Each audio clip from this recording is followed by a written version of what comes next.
The past 6 months or so have been a pretty wild time for Pokemon fans, with so much going on and so many significant game releases coming thick and fast, especially when you compare those 6 months to the past few years.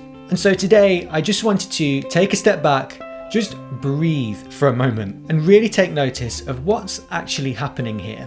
Before we get started, if you're new to the channel, then welcome. If you decide after watching this video to go and look at my channel to find other videos, you'll notice that there was a huge gap in between uploads recently, which I did explain in my last video actually, but I just wanted to reassure you that we are fully back, uploading regularly again from this point forward. So if you like the sound of positivity focused Pokemon discussion and videos that are all about having fun and enjoying the hobby, then please do consider hitting that subscribe button as demonstrated by this awesome little Ampharos on screen now.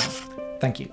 Right, let's jump into this then. I'll talk about all of the releases that we've had over these past 6 months in just a moment, but I thought it would be particularly helpful to start by laying out a timeline of events just to refresh our memories. So, the period of time I'm looking at here is from the launch of Pokémon Legends ZA onwards.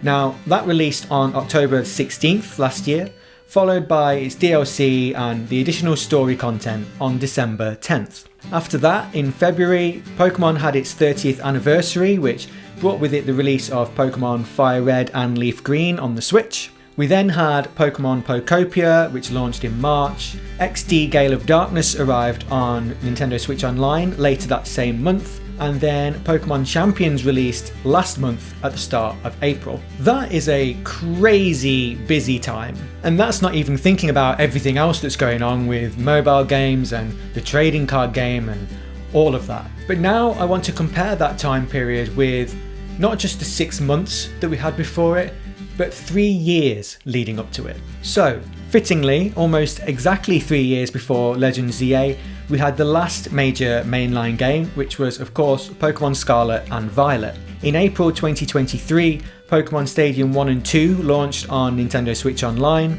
with the Game Boy trading card game appearing in August. We then had the Scarlet and Violet DLC packs, which launched in September and December 2023, with Detective Pikachu Returns launching on Switch in between those. In 2024, there was only one release all year, and that was a Switch Online title, and then we had Pokemon Friends in July last year.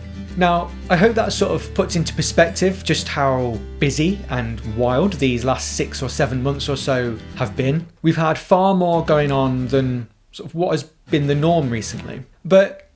And this is really the important bit of what I'm trying to stress here. It's not just about the volume of releases that we're seeing, because actually me and my wallet really don't mind the release schedule being a little bit quieter actually, but it's more about the quality and the experiences that we're getting from the games themselves. Taking another look at that left-hand column, in 3 years we had one mainline game and its DLC, which, you know, whilst it definitely had a few things going for it, it's impossible to deny that Scarlet and Violet had quite a few technical issues and weren't anywhere near the quality you'd hope for and expect from Pokemon, at launch at least. Then we had 4 Switch Online releases, which are, okay, fun for the nostalgia or to give them a go if you've never played them. And then 2 spin-offs, Detective Pikachu Returns and Pokemon Friends, which frankly were a little underwhelming. Neither of them are bad games at all, but they're both very firmly in the average category,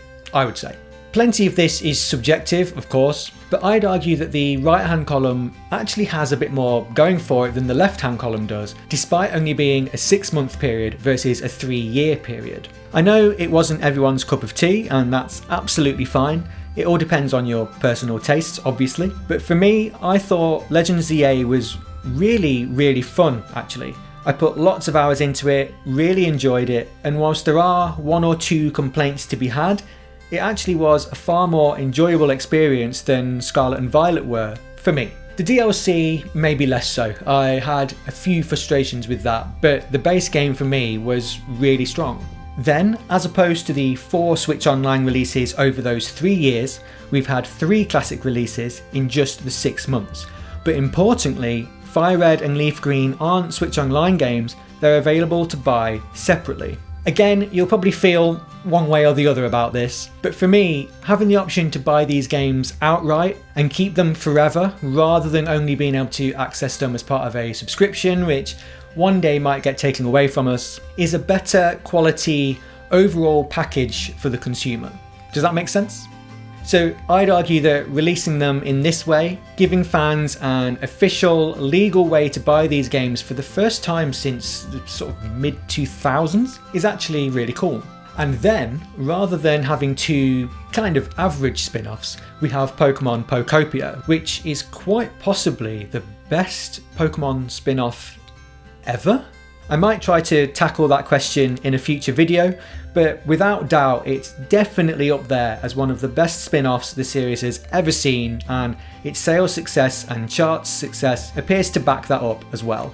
Then finally, on top of all that, we have Pokémon Champions. Now, Champions sort of got off to a bit of a rocky start, let's face it. At launch, the reviews weren't great. Fans have had various complaints about it in terms of bugs and issues, and some feel disappointed by the monetization and the content that it actually has. But I think looking at it more from a perspective of the significance of what Champions is, you know, being a new home for the competitive scene and aiming to become a sort of permanent fixture of the Pokemon game universe for years to come, and then obviously hoping that it'll only get better over time as they fix issues and add more Pokemon and add more content and things like that, then I think even if it's had its issues this early on, it's still a really significant and important release. So what's the meaning of all this? Should we be analysing why this period of time has been so busy? And does this mean that we should expect more frequent release schedules like this going forward, as well as the really high quality spin-offs and things like that? Well, at the time of recording this, and it's bound to change because so many Pokemon games and products seem to be getting announced all the time these days, but as of me filming this right now, there aren't really any more games that we know about on the horizon other than Pokemon Winds and Waves, the next major mainline games which are due to launch in 2027. As I say, it might be that there are things just around the corner that haven't been publicly announced just yet, or it could well be that we've just had a mad little period and we've reached the end of that now. So ultimately, no, there's no deep meaning to this. There's no reason to believe that the next 6 months will be as hectic as the last 6 months, or that they'll be really quiet either. I just think that sometimes it's worth taking a step back, just taking that breath that I mentioned at the start of this, and just appreciating what's happening. If you're a huge Pokemon fan like me, and you've been playing all these games, you know, Legends ZA at the end of last year, and then FireRed and LeafGreen and Pokopia already this year, I think it's worth taking a moment to realise that, wow, yeah, these past few months have actually been a great time to be a Pokemon fan. It's impossible to please everyone, and there will no doubt be certain games or other things that don't fully appeal to you, and that's fine. But overall, I do think it's really fair to say that Pokemon has had a really strong and promising last few months, and that, you know, it's maybe having a bit of a moment right now. Maybe you agree, maybe you don't. Either way, if you've enjoyed this discussion, then leave me a comment below. Let me know your thoughts on the past 6 months or so within the Pokemon universe. Please consider subscribing to the channel for more videos like this if you haven't already. And also feel free to invite any Pokemon loving friends or family you might have to the channel as well. We're always happy to welcome more fans of the series who enjoy positivity and fun focused Pokemon discussions, so the more the merrier. That is all from me, so thank you so much for watching. I will see you in the next one.